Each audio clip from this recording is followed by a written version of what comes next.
बिस्मिल्लाहिर्रहमानिर्रहीम। अस्सलाम वालेकुम नाज़रीन, U watching voice it with KTN news. आऊं है लैला निसार। नाज़रीन, इंटरनेट जे ज़रिए जॾहिं कंहिं बि क़िस्म जी क्रिमिनल एक्टिविटी थिए पई, अहिड़े क़िस्म जी क्रिमिनल एक्टिविटी खे साइबर क्राइम चइबो आहे। ऐं साइबर क्राइम में ईअं बि थी पियो सघे त कंहिंखे ऑनलाइन ब्लैकमेल बि करे सघिजे पियो, कंहिंखे ऑनलाइन हरेसमेंट जो निशानो बि बणाए सघिजे पियो। बल्कि इन खां अलावा अवांजो सोशल मीडिया अकाउंट बि हैक थी सघे पियो। न सिर्फ़ु सोशल मीडिया अकाउंट, पर उन सां गॾोगॾु बैंक अकाउंट्स बि हैक थी सघनि पिया, जंहिंखे इहे सभु शयूं जेके बि आहिनि इहे साइबर क्राइम हेठि अचनि पियूं। तो जॾहिं बि अहिड़े क़िस्म जी क्रिमिनल एक्टिविटी थींदी आहे त शहरी कंप्लेंट्स दर्ज कराईंदा आहिनि। हाणे उन्हनि खे कंप्लेंट्स किथे दर्ज कराइणी हूंदियूं आहिनि, उन जे लाइ पीका जे रूल्स तहत हिकु इदारो आहे जंहिंखे असीं FIA चऊं था, यानी त फेडरल इन्वेस्टिगेशन एजेंसी। सो शहरी साइबर क्राइम जे हवाले सां FIA यानी त फेडरल इन्वेस्टिगेशन एजेंसी वटि पंहिंजूं कंप्लेंट्स साइबर क्राइम सां रिलेटेड दर्ज कराए सघनि पिया। पर अॼोके प्रोग्राम में सम्झंदासीं इहो त साइबर क्राइम जी कंप्लेंट्स में आख़िर एतिरी वाध असांखे छो नज़र पई अचे, हिकु मैसिव इंक्रीज़ असांखे नज़र पियो अचे, त उहो छो आहे। असां कुझु महिमान मौजूदु हूंदा, उन्हनि खां असीं सम्झंदासीं। ख़ैर असीं काफ़ी कोशिशि कईसीं त FIA खां बि असीं जेको आहे कंहिं न कंहिंखे लाइनअप कयूं, प्रोग्राम में उन्हनि खे वठूं, दावत ॾियूं एडिशनल डायरेक्टर्स वग़ैरह खे, पर उन्हनि खे उन्हनि जी काई इंपॉर्टेंट मीटिंग हुई, ही टाइम हुयो, इन जे करे उहे असांखे टाइम कोन ॾेई सघिया। सो बहरहाल असां सां गॾु वीडियो लिंक ते मौजूदु आहिनि सहाफ़ी आहिनि उसामा खिलजी साहब, जेके डायरेक्टर ऑफ बोलो भी आहिनि, which is an advocacy forum for digital rights. So अस्सलाम वालेकुम Usama, thank you so much for taking a time out. अस्सलाम वालेकुम।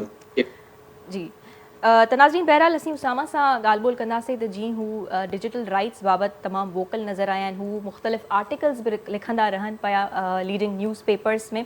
सो हुननि खां पुछंदासीं त साइबर क्राइम जे नंबर्स में यानी त कंप्लेंट्स में इलाही वाध थी वई आहे, सो इन जे पोयां हू छा पिया ॾिसनि। ऐं जीअं त आउं शुरूआति में अव्हांखे ॿुधायो त जेको कंप्लेंट्स आहिनि उहे FIA वटि शहरनि खे दर्ज करणियूं हूंदियूं आहिनि, त छा कंप्लेंट दर्ज करण जो प्रोसीजर आसान आहे या मुश्किल आहे, कॉम्प्लिकेटेड आहे, शहरनि जे सम्झ में न अचण जहिड़ो आहे।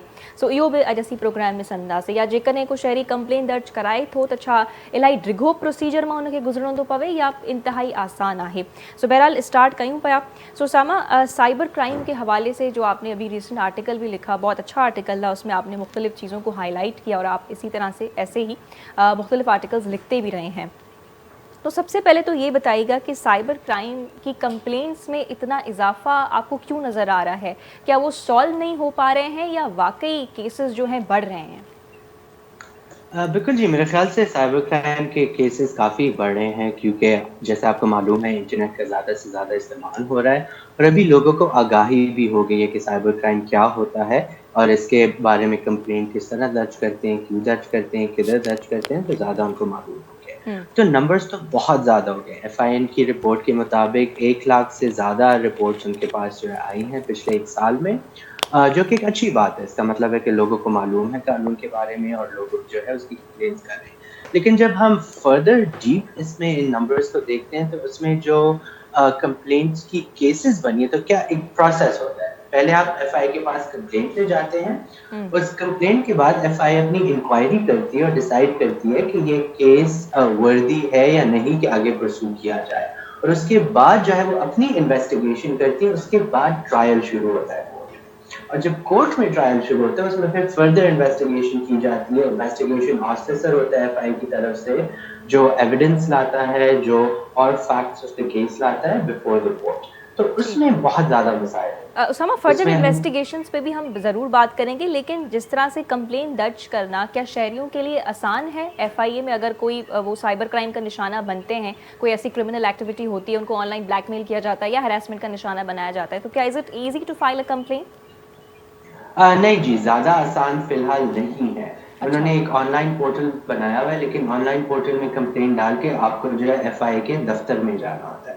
FIA के दफातर जो हैं सिर्फ बड़े-बड़े शहरों में है पाकिस्तान में, छोटे शहरों इलाकों में नहीं।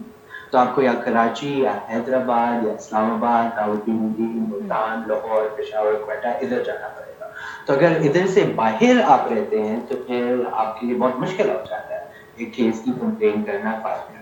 इसमें हमने ये भी देखा है कि काफ़ी लोगों के खिलाफ कंप्लेंट की जाती है, वो रहते होंगे इस्लामाबाद में या कराची में, केस लाहौर में फाइल होगा। सो देन उनके खिलाफ जो है कंप्लेंट फाइल हुई होती है, अगर वो बोगस कंप्लेंट भी हो ट्रैवल करना तो पड़ता मतलब है हर कंप्लेन हफ्ते के फाइल लिए। करना इतना आसान नहीं है। थोड़ी देर पहले मेरी एफआईए के कुछ एडिशनल डायरेक्टर से भी बात हो रही थी, जब उन्होंने खैर टाइम दे दिया था प्रोग्राम के लिए, तो वो कह रहे थे कि बड़ा आसान है कंप्लेन फाइल करना, कि चूँकि अब ऑनलाइन सिस्टम हो गया है तो वो ऑनलाइन शहरी जो है कंप्लेन फाइल कर सकते हैं। लेकिन आप कह रहे हैं कि ऑनलाइन फाइल करना भी इतना आसान नहीं है, ऐसा ही है?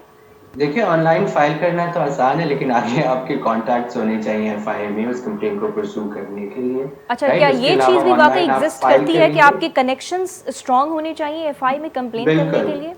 बिल्कुल, बिल्कुल, अदरवाइज़ आपको जवाब ही नहीं आएगा।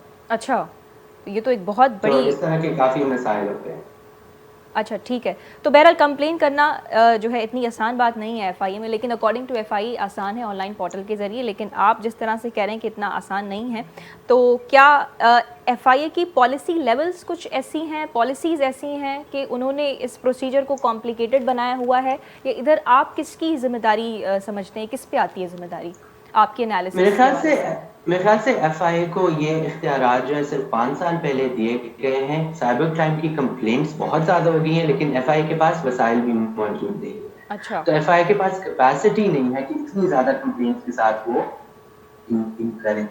इस वजह से अक्सर जो सिटीजन्स की कंप्लेंट होती है उन पे कोई एक्शन नहीं लिया जाता है। बहुत सारे लोग हमारे पास आते हैं इसी कंप्लेंट के साथ, और उनका यही वो शिकवा होता है कि हम कंप्लेंट ऑनलाइन फाइल तो कर लेते हैं, लेकिन आगे कुछ नहीं होता।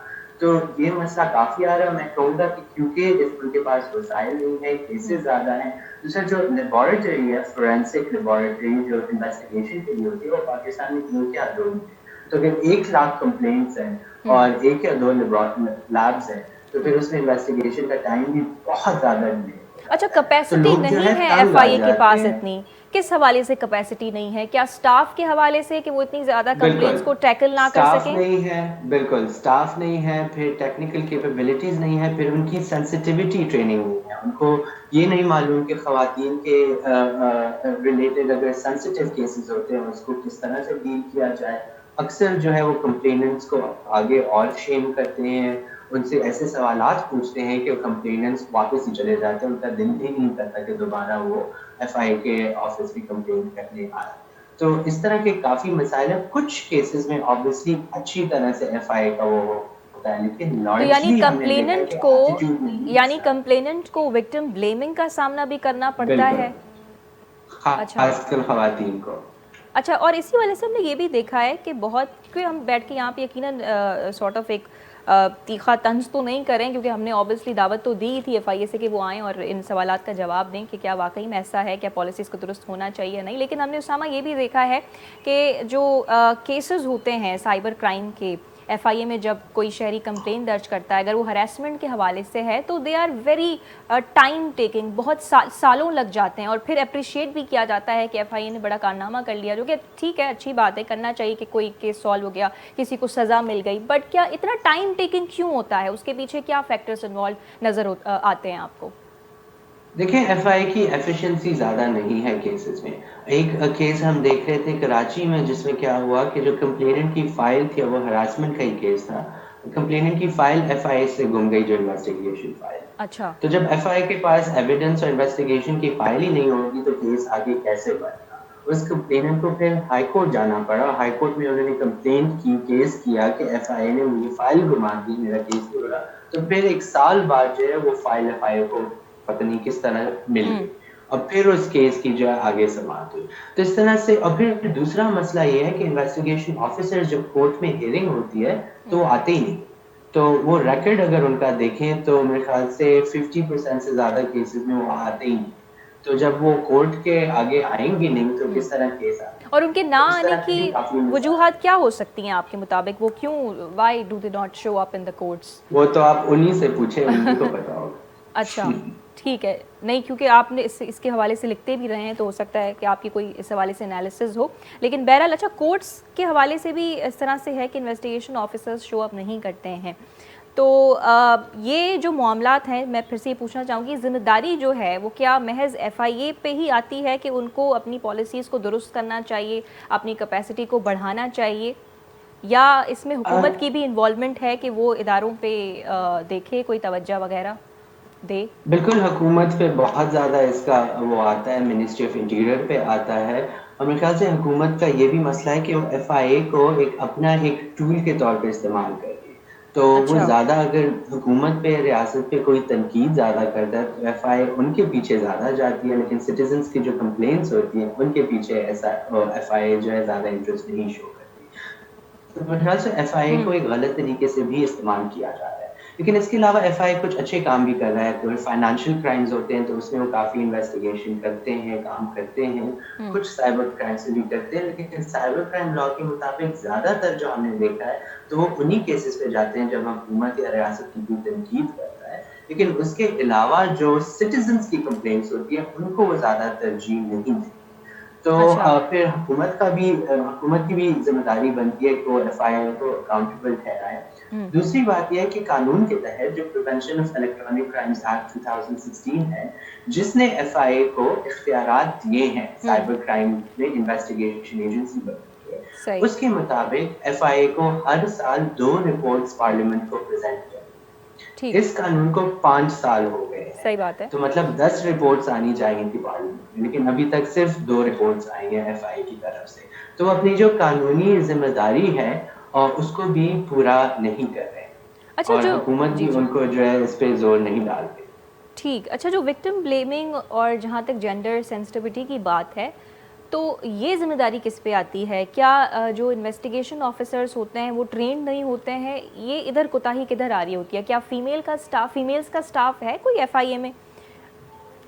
جی ہے، لیکن بہت کم ہے. تو میرے خیال سے زیادہ سے زیادہ ضرورت ہے. میں نے اپنی کالم میں بھی یہی لکھا تھا ہوں کہ آپ خواتین زیادہ جو ہے ہائر کریں، آپ اپنی فورس کو ایکسپینڈ کریں. ہوں اور میرے خیال سے FIA کی رپورٹ میں یہی کہا گیا ہے کہ انہوں نے کہا بھی ہے کہ ابھی ہر ڈسٹرکٹ میں FIA کا دفتر کھلے گا، جو کہ اچھی بات ہے. لیکن میرے خیال سے وہ پولیس کے دفاتر کو کیوں نہیں استعمال کرتے؟ پولیس اسٹیشن میں آپ ایک ڈیسک رکھ لیں جو FIA کا ہو، اس میں آپ خواتین کی پریزنس بھی انشور کریں تاکہ جو خواتین کمپلیننٹس ہیں وہ کمفرٹیبل فیل کریں جاتے ہوئے FIA کے دفتر یا پولیس اسٹیشن ایک کمپلین درج کرتے ہوئے.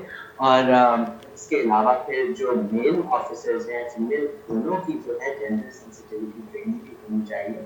انہیں بتانا چاہیے کہ آپ نے کس طریقے سے جو وکٹمز ہیں، جو سروائیورز ہیں، جو آپ کے پاس آتے ہیں، آپ نے کس طرح رویہ رکھنا ہے، کس قسم کے آپ نے سوالات پوچھنے، کس قسم کا صحیح رویہ نہیں ہونا چاہیے، تاکہ آپ انکریج کریں لوگوں کو کہ وہ آئیں اور وہ انصاف جو ہے صحیح طریقے سے مانگے آپ سے. اچھا اسامہ جہاں تک کمپلینس فائل کرنے کی بات ہے تو کیا آپ کو لگتا ہے کہ ہماری شہری جو ہیں ہمارے شہری وہ اویئر ہیں کہ ان کو کمپلین FIA میں سائبر کرائم کے حوالے سے FIA میں ہی درج کرانی ہے؟ کیونکہ بہت سارے پولیس کو اپروچ کرتے ہیں، تو یہ ذرا کلیئر کیجیے گا. بالکل، میرے خیال سے یہ ذمہ داری حکومت کی بھی بنتی ہے کہ آپ زیادہ سے زیادہ آگاہی پھیلائیں اور لوگوں کو آپ معلومات دیں.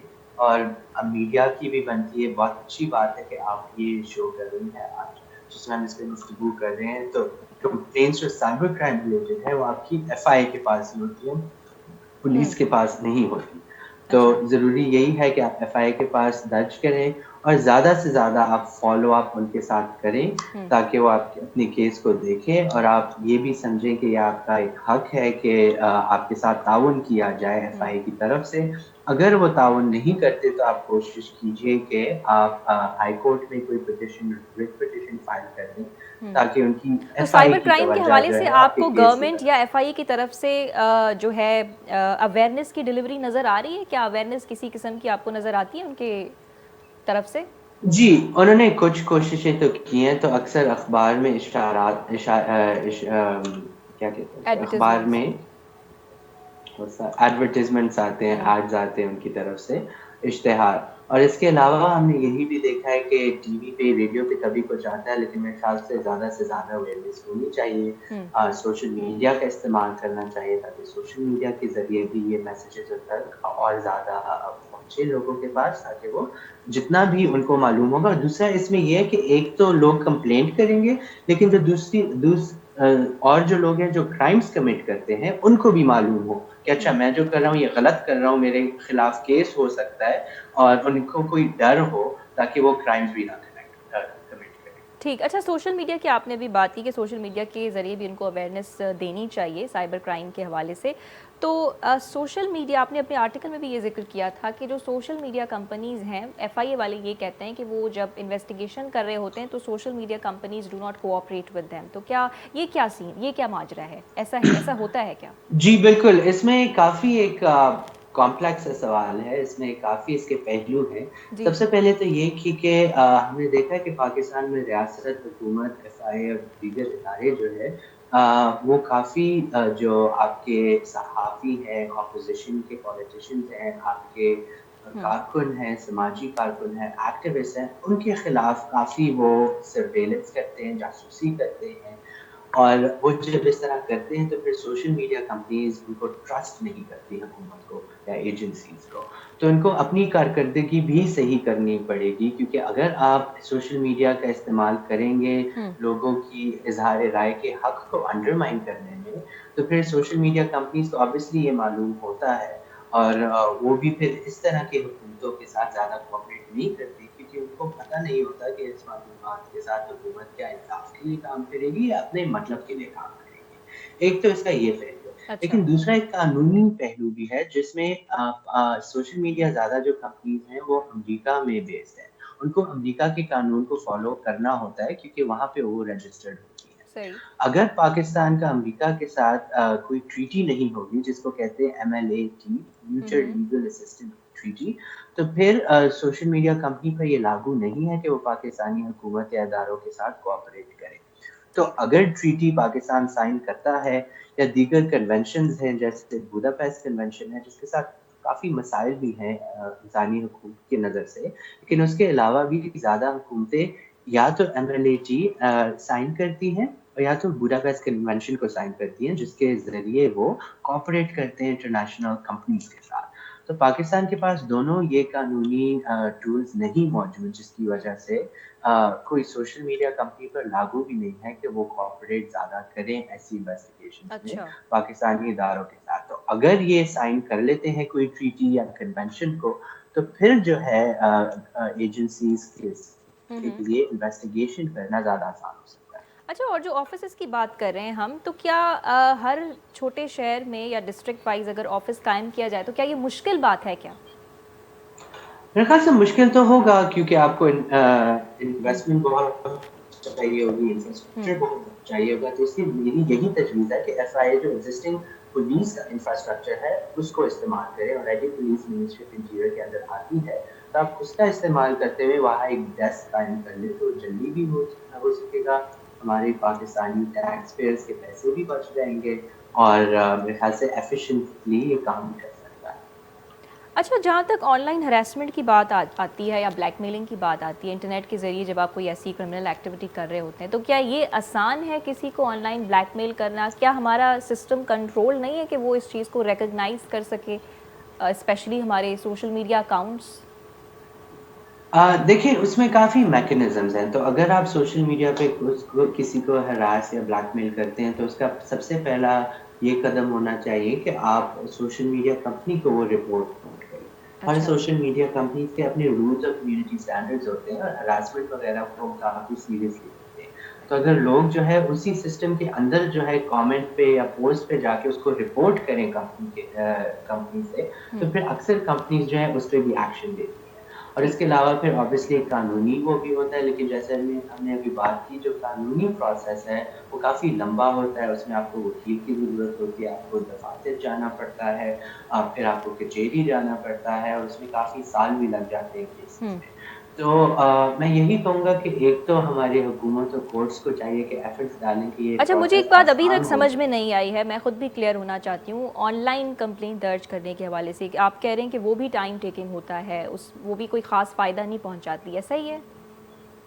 جی بالکل، آپ کہہ رہے کیونکہ ہیں آپ آن لائن کہ کمپلینٹ کورٹس کریں گے، پھر ایف آئی اے تک آپ کو ٹریول کرنا جواب دے پڑتا ہے. گا، پھر وہ انویسٹیگیٹ کریں گے اس کو، پھر وہ کورٹ میں جائے گی کمپلین، پھر کورٹ جو ہے وہ ہیئرنگ رکھے گی. ہیئرنگ پہ دونوں پارٹیز اور لائرز اور ایجنسی کا ہونا ضروری ہے، اور پھر وہ ہیئرنگ ہوتی جائے گی. تو کافی 2 3 4 سال تو بہرحال تو لگ پروسیجر جاتے مطلب ہیں یہ کیس. کمپلیکیٹڈ ہے اور اس کو آسان بنانے کی بالکل سخت ضرورت ہے. بالکل، بہت بالکل. شکریہ، آپ نے بہت اچھے سے اور آسان لفظوں میں ہر چیز کلیئر کی. आपने समझाया, बहुत शुक्रिया आपका। उसामा साहब हमारे साथ मौजूद थे, उसामा खिलजी असां सां गॾु मौजूद हुया, उन्हनि असांखे आगाह कयो त हू काफ़ी गहरी नज़र बि रखनि पिया ऐं जीअं त आउं अव्हांखे ॿुधाया त हू डायरेक्टर आहिनि बोलो बी जा जेको एडवोकेसी फोरम आहे फॉर डिजिटल राइट्स, सो काफ़ी हू स्टडी कंदा रहंदा आहिनि, उनजा आर्टिकल्स बि ईंदा रहंदा आहिनि। सो बहरहाल साइबर क्राइम जी जेतोड़ी ॻाल्हि आहे त असीं कोशिशि कईसीं त इहे कुझु शयूं हाईलाइट कयूं त हिकु त साइबर क्राइम जी कंप्लेंट्स में एतिरो इज़ाफ़ो छो आहे, छो एतिरा केसिस रिपोर्ट थियनि पिया, ऐं जेतोणीक इदारे जी ॻाल्हि आहे जेको FIA आहे उहो इन्हनि मामलनि खे ॾिसंदो आहे त FIA खे पंहिंजूं पॉलिसीज़ दुरुस्त करणु खपनि, जेको प्रोसीजर आहे, तरीक़ेकार आहे, उनखे आसान बणायो वञिजे, सोलो बणाइजे, त जीअं अगरि जेकॾहिं कोई ऑनलाइन कंहिंखे ब्लैकमेल कयो पियो वञे या कंहिंखे ऑनलाइन हरासमेंट जो निशानो पियो बणायो वञे या कंहिंजो सोशल मीडिया अकाउंट हैक पियो थी वञे त हू फ़ौरन सां उनजो मसइलो हल थी वञे, उनजा अकाउंट्स या जेके बि शयूं आहिनि उनजूं रिकवर थी सघनि। सो प्रोसीजर केतिरो टाइम टेकिंग न हुजणु खपे, FIA खे बि खपे इन्हनि इदारनि खे ज़ाहिरा जेके सिटीज़न्स आहिनि उहे इन्हनि इदारनि ते ट्रस्ट कनि पिया। ऐं हाणे जीअं त इंटरनेट जो दौरु आहे त का बि क्रिमिनल एक्टिविटी थियणु तमामु सवली ॻाल्हि आहे, को बि कंहिंखे ब्लैकमेल करे सघे पियो। सो कुझु रूल्स ऐं रेगुलेशन्स या जीअं उसामा बि ॿुधाइनि पिया त मैकेनिज़म्स डिफरेंट रखियल आहिनि सोशल मीडिया कंपनीज़ जे पारां बि, त तव्हां उन पर्टिकुलर सोशल मीडिया जेको आहे उनखे तव्हां रिपोर्ट करे सघो पिया, जेकॾहिं मतिलबु मुख़्तलिफ़ जेके सोशल मीडिया प्लेटफॉर्म्स आहिनि असांजा। सो बहरहाल पॉलिसी लेवल्स FIA खे पंहिंजो दुरुस्त करणियूं पवंदियूं त जीअं शहरनि खे आसानी थी सघे ऐं पंहिंजे प्रोसीजर खे हू आसान बणाइनि त शहरी आराम सां जेको आहे कंप्लेन दर्ज करे सघनि। सो हिते हिकु शॉर्ट कमर्शियल ब्रेक पिया वठूं, ब्रेक खां बाद में बि तमामु हिकु इंपॉर्टेंट सेगमेंट आहे उन ते असीं ॻाल्हि ॿोल कंदासीं। वेलकम बैक नाज़रीन, जीअं त आउं अॻु में ई चयो पंहिंजे पहिरें सेगमेंट में त हीउ जेको ॿियो असांजो सेगमेंट हूंदो प्रोग्राम में तमामु अहम आहे ऐं बाक़ाइदा तौर ते असीं अव्हांखे आगाह कंदासीं। हिकु मेडिकल एक्सपर्ट असां सां गॾु मौजूदु आहिनि स्टूडियोज़ में। सो इन स्टूडियोज़ में मूंखे जॉइन कयो आहे डॉक्टर मुमताज़ अली बलोच जेके इंचार्ज आहिनि एमरजेंसी डिपार्टमेंट डाउ यूनिवर्सिटी ऑफ हेल्थ साइंसिस जा, उन खां अलावा एमरजेंसी फिजिशियन बि रही चुका आहिनि कुझु इंटरनेशनल कंट्रीज़ में। सो बहरहाल तमामु सुठो हिननि जो कमु रहियो आहे ऐं कोविड जे दौरान बि काफ़ी असांखे एक्टिव नज़र आया आहिनि।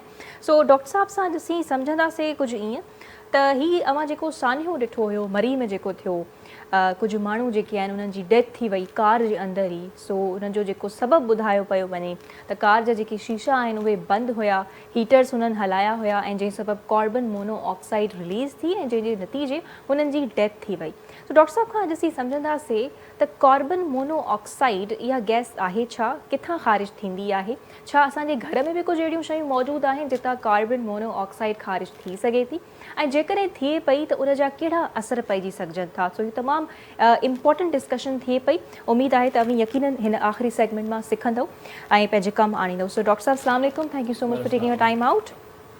वॾी महिरबानी तव्हांजी। सो डॉक्टर साहब जीअं असीं ॻाल्हाए रहियासीं पहिरियों त इहो मुंहिंजे ख़्याल में अवाम बि ॾाढो व्यूअर्स असांजा इंट्रस्ट वठंदा ॿुधण में, त जेको मरी में बि सान्हो थियो, शीशा बंदि हुया ऐं हीटर हलायो हुननि, कार्बन मोनोऑक्साइड रिलीज़ थी जंहिंजे नतीजे हुननि जी डेथ थी वई, त कार्बन मोनोऑक्साइड छा वाक़ई में एतिरी ख़तरनाक आहे? बिस्मिल्लाहिर्रहमानिर्रहीम, थैंक यू प्रोग्राम में इनवाइट करण लाइ। मरी जेको सान्हो लास्ट वीक थियो आहे ॾाढो अफ़सोसनाक आहे। असांजूं दिलियूं बिल्कुलु जेके आहिनि अञा बि पशेमान आहिनि, परेशान आहियूं ऐं अफ़सोस थियो तमामु घणो थियो। इन में जेके ॿ फैक्टर्स आहिनि, हिकिड़ो त माण्हू सम्झनि पिया थधि जे करे जेके बि अमात थियूं आहिनि, सर्दी जे करे थियूं आहिनि, पर नॉर्मली उनजो कास कुझु ॿियो हो जंहिंमें अवां ज़िक्र कयो कार्बन मोनोऑक्साइड जो। थींदो इहो आहे जो कार्बन मोनोऑक्साइड हिकु ज़हरीली गैस आहे जेका तमामु घटि मिक़दार में मौजूदु हूंदी आहे ज़मीन ते बि, पर इहा जेका प्रोड्यूस थिए थी उहो मुख़्तलिफ़ जीअं आहे का गाॾीअ में का इंजन को पेट्रोल सड़े थो उन करे पैदा थींदी आहे, या घरनि में जेके हीटर इस्तेमालु थींदा आहिनि जंहिंमें काठियूं कोयला या गैस वसीले या गासलेट इस्तेमालु कयो वेंदो आहे त उन मां इहा ऑक्सीजन पैदा थींदी आहे। हाणे थियो जंहिंमहिल मां ॾिठियूं हूंदियूं बॉडीज़ बि ॾिठियूं हूंदियूं त के उहो कोल्ड जे करे को उन्हनि ते को अहिड़ा ज़ख़्म वग़ैरह न हुया, निशानात न हुया, हो जीअं सुता पिया त बिल्कुलु सुता पिया उन पोज़ीशन में। थींदो ईअं आहे जो जिथे बि विंटर सीज़न जे दौरान अगरि गाॾियूं बर्फ़ानी इलाइक़े में स्टक थी थियूं वञनि, उन बर्फ़ चौधारी हुई त जेको एग्ज़ॉस्ट हूंदो आहे गाॾी मां जाथो धुओं निकिरंदो आहे, थियो ईअं जो बर्फ़ 2 खां 3 फुट जंहिं महिल किरी आहे त उनजो एग्ज़ॉस्ट बि ब्लॉक थी वियो। एग्ज़ॉस्ट ब्लॉक थियण खां पोइ जेको कार्बन मोनोऑक्साइड जेको इंजन मां पेट्रोल सड़ी करे ज़हरीली गैस ॿाहिरि ख़ारिज थींदी आहे, उहा बि गाॾीअ में हीटर सिस्टम तहत अंदरि हेठां जेके बि स्पेसिस आहिनि उहे गाॾी में अंदरि अचणु शुरू थी वई। सही।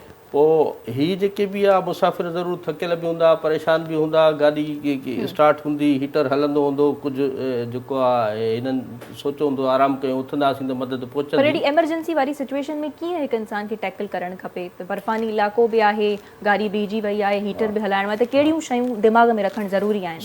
कॾहिं बि जॾहिं बि हीटर यूज़ कजे त मुस्तक़िल तव्हां पंहिंजूं दरियूं विंडोज़ उहे बंदि न रखोसि, बहितर इहो आहे। ठीकु आहे। या त कुझु देरि लाइ थोरी दरी खोले अच्छा, इहो सिर्फ़ु कार में मौजूदु हुजणु या घर में बि असीं यकीनन इस्तेमालु कयूं पिया? अॻ में कार जो मां ॿुधायां, ठीकु आहे, उहो घर लाइ चऊं था। कार में जेकी मौजूदु आहे त हिननि खे हीटर बंदि करिणो, थोरी थोरी देरि में हीटर ऑफ कंदा, या थोरी विंडो खोले छॾींदा, या वरी दरवाज़ो खोले थोरी देरि ॿाहिरि हलिया अचंदा, ईअं कंदा।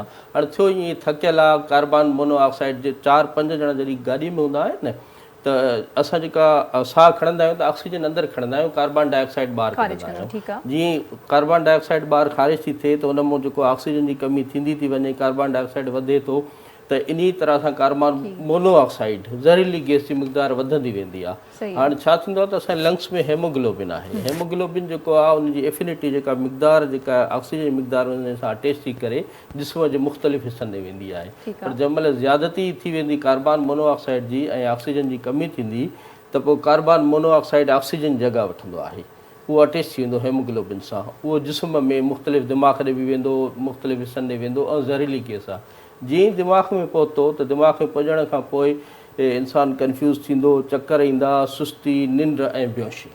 छो हिननि सां ईअं आहे त हिननि खे निंड आई आहे, हिननि सम्झो आहे निंड थी अचे, हीटर हलियो आहे, हे जीअं सुता आहिनि त होॾो कार्बन मोनोऑक्साइड जी मिक़दार वधी वई आहे, निंड में उहो ज़हरीली गैस दिमाग़ ते अच्छा, मतलब सो पहिरियों फील ईअं थींदो आहे त निंड पई अचे, अमूमन जॾहिं कार्बन मोनोऑक्साइड जमा थियण शुरू चक्कर ईंदा, मथे में सूर या साह ते तकलीफ़ थी सघे। अच्छा, उन सिचुएशन में माण्हू कुझु करे सघे पियो? फर्स्ट एड कहिड़ी? बहितर इहो आहे हिकदमि विंडो खोलणी वञे या दरवाज़ो खोलियो, गाॾी जो दरवाज़ो खोलियो, विंडो खोलियो। जे घर में बि कोई हीटर यूज़ थो करे कमरे में, जीअं असांजा काफ़ी इलाइक़ा सिंध जा बि आहिनि जेके थधि घणी पवंदी आहे, KPK बलोचिस्तान ऐं पंजाब जा मथां इलाइक़ा, उते ज़्यादातर माण्हू हीटर इस्तेमालु कंदा आहिनि, गैस बि, गासलेट जे ज़रिए बि, काठियुनि जे ज़रिए बि। हाणे उन जा फ़ाइदा बि आहिनि, नुक़सान बि आहिनि, ठीकु आहे। त बहितर इहो आहे प्रिकॉशन्स वठणु घुरिजनि। प्रिकॉशन्स में इहा त थोरो रोशनदान या दरी खुलियल छॾियो। सही आहे। अच्छा, सियारे में त वरी इन्हनि शयुनि जो जेको इस्तेमालु आहे तमामु घणो वधी पियो वञे, न सिर्फ़ु KP या अहिड़नि थधनि इलाइक़नि में, पर सिंध जी बि जेकॾहिं असीं ॻाल्हि कयूं त हिते बि आहे। सो बहरहाल ही सभिनीनि जे लाइ असीं सेगमेंट रखियो आहे त असीं गैस हीटर्स बि यूज़ कयूं पिया, इलेक्ट्रिक हीटर्स बि यूज़ कयूं पिया। सो छा गैस हीटर्स ऐं इलेक्ट्रिक हीटर्स ॿई कार्बन मोनोऑक्साइड ख़ारिज कंदा आहिनि? इलेक्ट्रिक हीटर जेको आहे उन मां कार्बन मोनोऑक्साइड रिलीज़ कोन थींदी आहे, उहो कुझु सेफ आहे एज़ कम्पेयर टू गैस आहे, या वरी जेको आहे काठी कोयलनि या वरी गासलेट वारा जेके हीटर्स यूज़ कंदा आहियूं। उन में छा थींदो आहे त इलेक्ट्रिकल जेको आहे इलेक्ट्रिसिटी उहो क्रॉस कंदी आहे मेटल रॉड जे ज़रिए, त उन मां हीट प्रोड्यूस थींदी आहे, जॾहिं ते कार्बन मोनोऑक्साइड प्रोड्यूस न आहे थींदो, त सेफ आहे as compare to gas heater खां इलेक्ट्रिक हीटर। सो बहरहाल मुंहिंजे ख़्याल में तव्हां being a doctor, being an emergency expert, इहो ई तव्हां सजेस्ट करणु चाहींदो त बहितर आहे त हू पंहिंजे घरनि में इलेक्ट्रिक हीटर्स रखनि? इलेक्ट्रिक हीटर बहितर आहे, सेफ आहे, पर हाणे छो जो उन इलाइक़नि में जिते सिनोफॉल आहे, थधि घणी आहे, थी सघे थो लाइट जो मसइलो हुजे, लोड शेडिंग हुजे, बिजली हुजे कोन, पोइ बहितर आहे त हीटर जेको आहे इन मौसम में अगरि यूज़ कयो वञे थो त सेफ स्पेस ते हिकिड़ो परे रखिजे, ठीकु आहे। हाणे हिन सां ॿ नुक़सान अथनि हीटर सां, ख़ासि करे सर्दीअ में जेका एहतियात कजे। हिकिड़ो त नंढनि ॿारनि खे परे रखो, उन जा बर्न जा केसिस ईंदा आहिनि, उहे टच वञी कंदा आहिनि, सड़ी पवंदा आहिनि। ॿियो त हीटर जे क़रीब के बि अहिड़ा रेशमी कपिड़ा, कागज़, काठियूं या गैस सिलेंडर न रखो, ठीकु आहे। हा, उनखे बाहि लॻण जा डेंजरस सिचुएशन में फर्स्ट एड कीअं ॾिजे? जेकॾहिं कंहिंखे को ज़ख़म थो अचे या कुझु अहिड़ी शइ थिए पई, या कॾहिं कॾहिं ईअं ॾिठो आहे त गैस लीकेज थी वेंदी आहे, साहु मुंझणु लॻंदो आहे, कोशिशि करे पहिरियों त उहो बंदि कयो, हीटर या सिलेंडर फौरी बंदि कयो, दरी खोले ताज़ी हवा में वञी करे वॾा साह खणजनि, त इहो जेको कार्बन मोनोऑक्साइड जो जेको आहे असरु घटि थींदो ऐं ताज़ी ऑक्सीजन जेका आहे उहा असां। अच्छा, जेकी घर में असां गैस यूज़ कयूं पिया त उन में बि कार्बन मोनोऑक्साइड रिलीज़ थियण जो ख़तरो आहे? घर में जेके असां कयूं था, किचन में यूज़ थिए थी, त उन में जेके बाहि ॿरे थी त उन में ख़तरो हूंदो आहे। इन करे त पंहिंजी जेका विंडो या दरवाज़ो खुलियल हुजे। अच्छा, जॾहिं मतिलबु यूज़ कयूं था, ऐं हाणे त कंप्रेसर्स यूज़ थियण लॻा आहिनि, उन खां अलावा गैस सिलेंडर्स माण्हू यूज़ कनि था, त वधीक ख़तरे जी ॻाल्हि थी वई आहे। त थोरो अञा हिन ते रोशनी विझो त हू कीअं एहतियात सां कनि, या जेकर अहिड़ी सिचुएशन थिए पई त माण्हू पैनिक में अची था वञनि, त कीअं अहिड़ी ख़तरनाक सिचुएशन में हू डील कनि? बदकिस्मती आहे जो असां वटि बिजली लोड शेडिंग त हुई हाणे सियारे गैस में जी वरी अची गैस वई, जी सियारे खे load हाणे shedding असीं आहे। ड्राई फ्रूट न पर गैस जे हुन ते यादि गैस जे कंदा त हाणे हुन ते गैस आहियूं। न आहे सियारे में। गैस कोन्हे, माण्हू जे कंप्रेशर यूज़ था कनि या वरी जेको सिलेंडर यूज़ कंदा, हिकिड़ो त एहतियात कनि त लीक न हुजे सिलेंडर, किथां बि किथां हुनजो वाल पाइप को लीक न हुजे, उन बाहि वठण जा फाटण जा इम्कान तमामु घणा हूंदा आहिनि, सही, त इन खां एहतियात कयो वञे।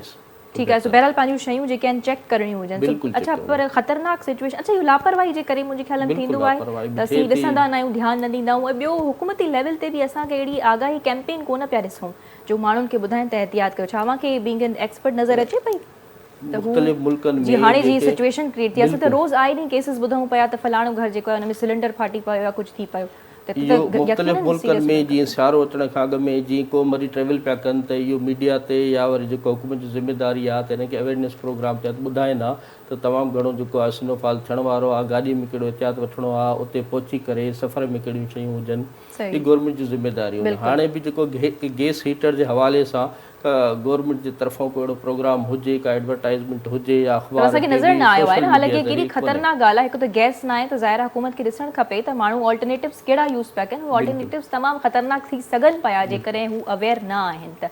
बहरहाल ख़तरनाक सिचुएशन डॉक्टर साहब कहिड़ी बि थी सघे पई, जीअं हाणे कोविड बि हले पियो त अव्हांखे मुंहिंजे ख़्याल में हीरो अवॉर्ड बि मिली चुको आहे, अव्हां सर्व कयो हुयो, त तमामु सुठी ॻाल्हि आहे। डॉक्टर साहब यकीनन असांजा हीरो आहिनि, हिननि एमरजेंसी में सर्व कयो, न सिर्फ़ु पाकिस्तान में बल्कि इंटरनेशनल कंट्रीज़ में बि।